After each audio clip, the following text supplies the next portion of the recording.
Hey guys, it's Adam with ICOtelevision.com. Today we're sitting here with Trevor from Kyte Crypto. Thanks for having us this morning, man. Thank you. Tell us a little bit more about Kyte. Well, Kyte has been set up for the last 12 years or so. Okay. Primarily, we're focused on getting companies to Malta, especially in the gaming sector where we're very strong.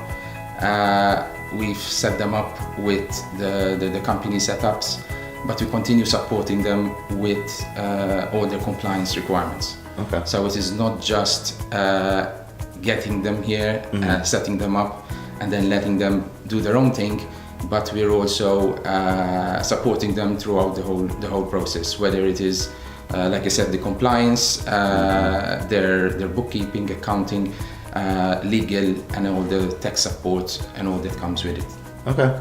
So being around for the last 12 years, like you said, you being around for the last 12 years, you guys have done a lot of stuff in iGaming. When did you make the transition into crypto?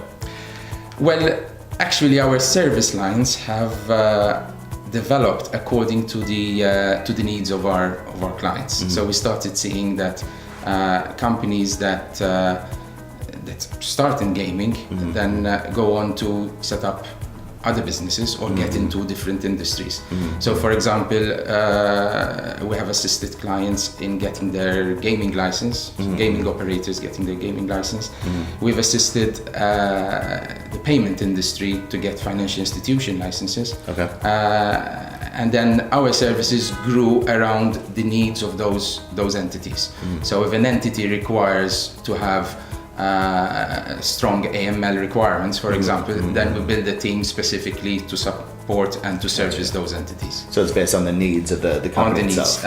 If it is a payment company, then we have a whole team around certification, around PCI DSS, GDPR.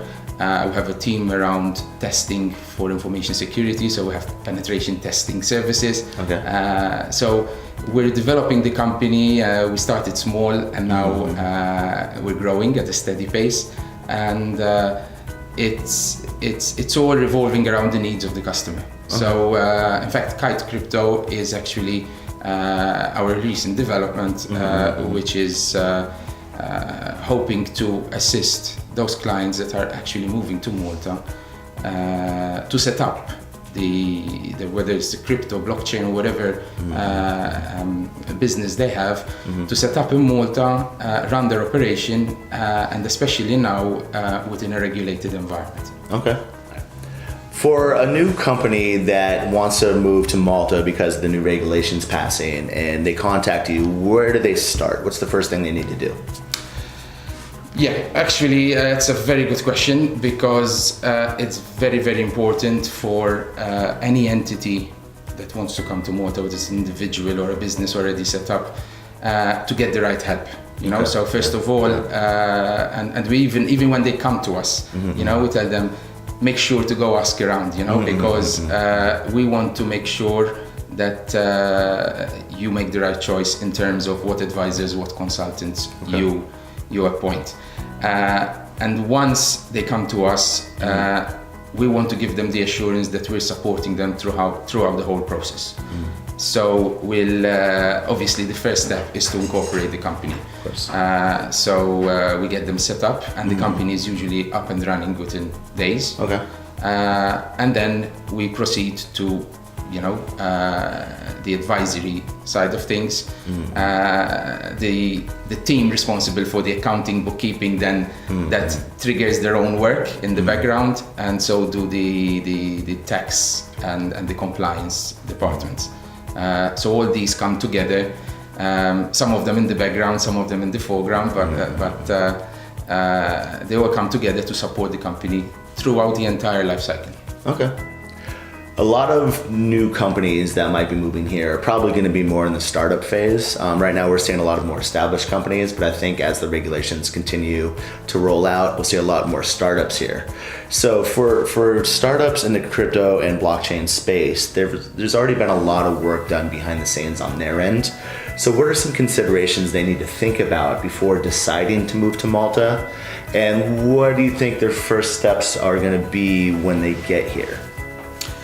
Well, first of all, them choosing Malta is already indicates that they've done their research, you know, and I can only say that I think they've made the right choice.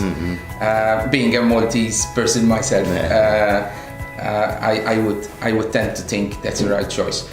But the regulations are obviously going to make things better for the entire industry, but at the same time it adds complexity to the process. Yeah. So there are different regulations, there are different operations that fall within the context of different laws. So the hard part initially is going to be understanding where my operation fits and which regulation is going to affect me and is going to be what I need to comply with. Gotcha. And this is where the advice is crucial. There are certain operations and entities that are moving to Malta as already established that their operation does not really fit within the new proposed regulations of crypto and blockchain, but in already established laws such as the Investment Services Act, for example. So these are already set up, so company can already get a license based on these regulations. So it's important that when a company comes to Malta, it knows or is advised about which laws are going to apply to them, and then start the process of complying. What are some of your most popular services with clients? Well, mostly companies come to us first and foremost for our expertise and our knowledge in the industry, no matter what the industry is. And then it's at that point that we have to sit down with them, understand what they're trying to achieve, what the business is, and see how we can take that forward. So some companies come to us for just simple advice, whether what they're doing is the right thing or not.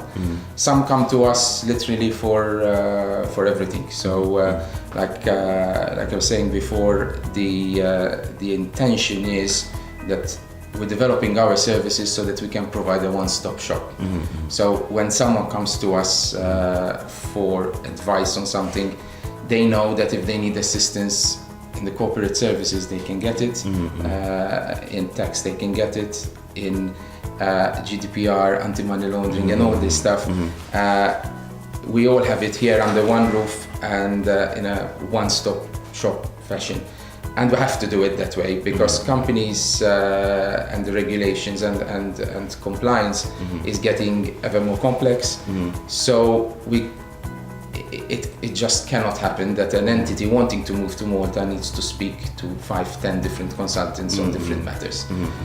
So we're trying to make the journey, let's say, simple and to let them focus on what they do best, which is running the business. All right. So how big is the team here? In total, between the group companies here, all under the same roof, we are around 25 people. Okay, great. We also have branch offices in other countries. Oh, okay. So the idea is to have a global reach. For some of the services that we offer, we're already visiting clients to their offices, so we're traveling to them most of the time as well. Okay. But these various offices we have globally are helping us to provide a more, let's say, personalized service. Yeah. They get to do a lot of groundwork with you guys before they decide to even move out here, right? For sure. Most of the work is done remotely, I must admit. Okay. So thank God for the conferencing technologies. But it's basically distance is no problem, Before they come to Malta, they know exactly what they're expecting, both the good things and maybe not so good things. But in general, what we find actually is the companies that come to Malta end up staying in Malta, which is one of the most attractive things about Malta, in fact. All right. And how do you see Malta's part in the future of blockchain? Well, this is actually very exciting times. This little island is slowly becoming the hub of anything crypto and blockchain related. And the regulations which are soon coming out and we're very eagerly awaiting is basically testament to the commitment that Malta as a country has towards the industry.